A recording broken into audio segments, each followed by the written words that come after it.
Hello and welcome to Cookin in the Kitchen with Boomchang Records and DC Coast to Coast. Today, the special guest, which they're all special as we know, is a country artist, country singer-songwriter called McDade from the northeast of England.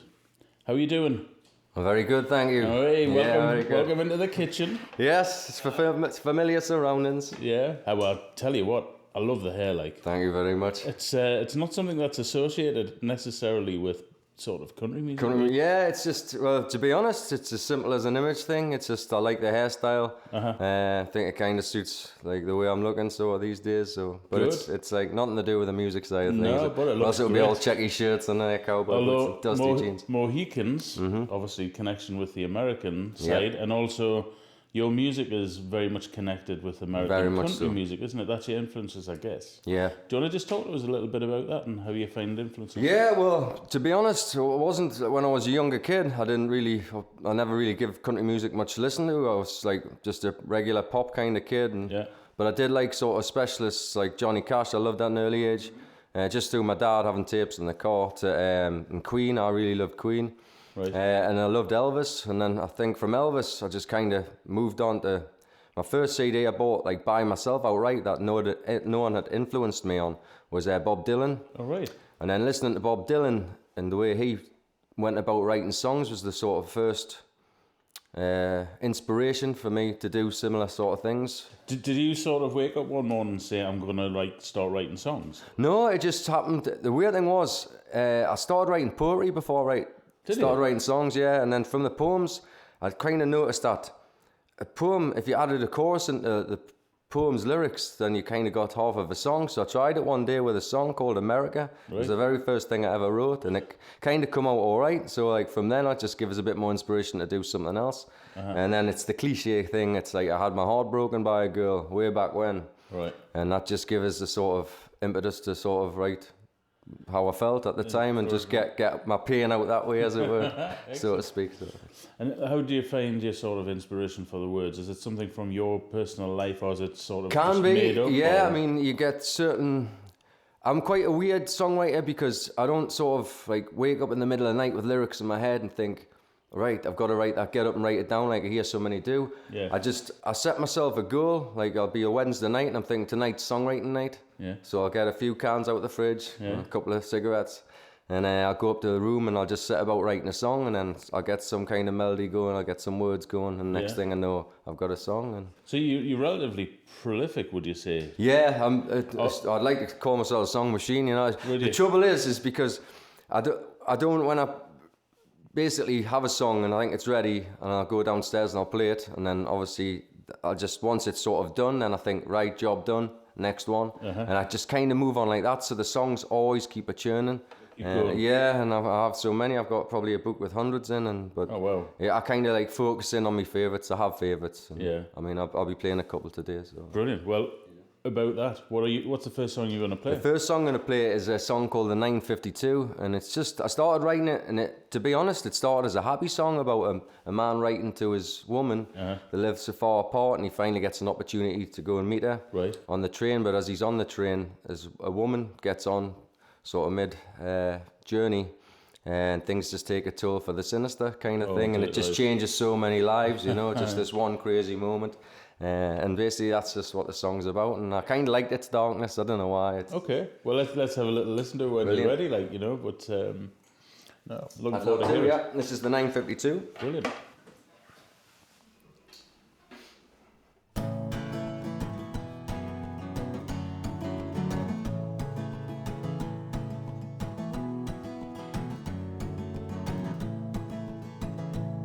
On the 952, I was so close to you. Just 4 more stops till I would hold the girl that I'd been riding to. I was dressed up to the nines, just a sipping whiskey and a killing time, with a posy in my lapel of my favorite tailored suit. Just 100 miles from happiness and a platform made of gold, but you know I never did make it home. Then she walked in my carriage, put a bag under the seat. Then she lit a cigarette, took a book out as she was gonna read. Stopped her with some small talk, after all was still a long ride. She inhaled, put a book down, looked at me, dear God, and she smiled. Just 100 miles from happiness and a platform made of gold. But you know I never did make it home. Then train, track, flickety-flack, I lost my mind, hell I know that. Train, track, flickety-flack, and I cannot go back. On the 952 I was so close to you. Just 3 more stops till I would hold the girl that I'd been riding to. I was dressed up to the nines, just a sipping whiskey and a killing time, with a posy in my lapel of my favorite tailored suit. I let the train wheel by your place, I was too ashamed to see your face. 100 miles of main line led me to the devil's door, and I'm knocking. That day he did let me in. I felt his touch, confessed my sin. He said, welcome home, boy, did you enjoy that ride? On the 952 I was so close to you.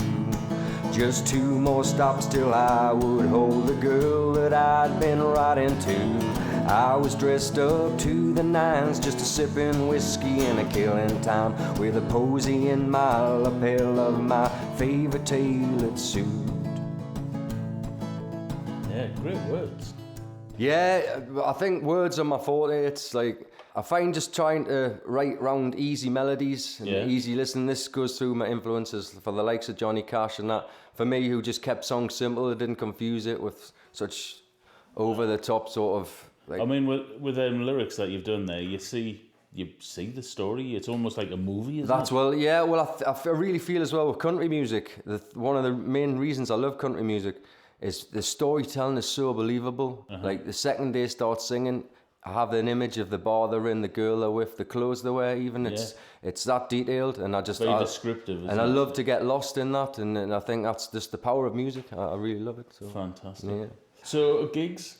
You started gigs? Yeah, I've been doing a lot of gigs lately, playing all over the Northeast, and they're going really well. I'm getting some great feedback, and I really feel... I've always said I'm a work in progress, you know. I really feel that it's going to take me forever to get to the promised land, but it's the journey that I'm absolutely love being on. You've just got to enjoy that journey. Yeah, and I think with every time, with every gig I'm playing, everything just seems to be getting better. Confidence, the performance, the songs, and I feel finally now, after putting so much hard work and writing the songs, that I'm finally now feel like I'm getting paid off for all the hard work. But it is the development from sitting in that room with your couple of cans, your 2 tabs or That's whatever, right, writing down your songs, and taking the progress of getting it, some recordings, development, taking it out to the public. That's right. You get much of a reaction from people? Yeah, I do. I get some great... I mean, obviously the image people are looking. I wonder if the weird thing is, what throws people is when I sit down to sing and I'm dressed like this, and I'm covered top to tail in tattoos as well. Right. Is that I think they're just going to expect some kind of punk music, or they do sort of judge a book by its cover, and then obviously when I tell them I'm a country artist, sort of like... And then I hear the songs. Yeah, the reaction's a bit differently, and then when I sing, and obviously quite heavy lyrics at times, and I think I wonder at times if they get it, you know, like, or it confuses them, that, like, thinking that voice and that image don't go together, but I think that's a great thing. It was quite interesting because last night I was out at a venue watching another artist, and it was really good to sit and watch, and your name came into the equation, actually. Really? It did, yeah, because of the image. Right. And what had happened was this girl was sitting, and a friend had said, oh, check out this band. And it was a punk country band. Right, which was quite interesting. And she was able to go onto Facebook and say, oh, I've got a friend who knows somebody who looks like this, and they brought up your image in your website. Really? And That's looked at right. it. So, I mean, maybe it's a flavour at the minute where people are crossing over many different styles. Well, I truly believe country music's becoming a lot more popular than it's ever been. Yeah. And I think even through the likes of like your Taylor Swifts and that sort of like crossing the line between country and pop and just bringing it to the mainstream. And I mean, even the way back, I remember Nelly did a song with Tim McGraw. Right. And at the time, like, I wasn't really amazingly keen on Nelly. And then all of a sudden, because Tim McGraw had sort of stepped in, I kind of looked at things a bit differently, and you just do, and I love that about music. And well, music nowadays, because it's with the internet and everything, it's so accessible, isn't it? People can mix very easily different styles and stuff. And to be honest, I mean, further down the line, I wouldn't mind sort of working with, you know, like so maybe a country song and like a verse for some rap or anything, you know. I'm totally open to any ideas, but I think it's quite exciting that you can bring other people in and get different flavors, like you say, from all over the world. Good man, good.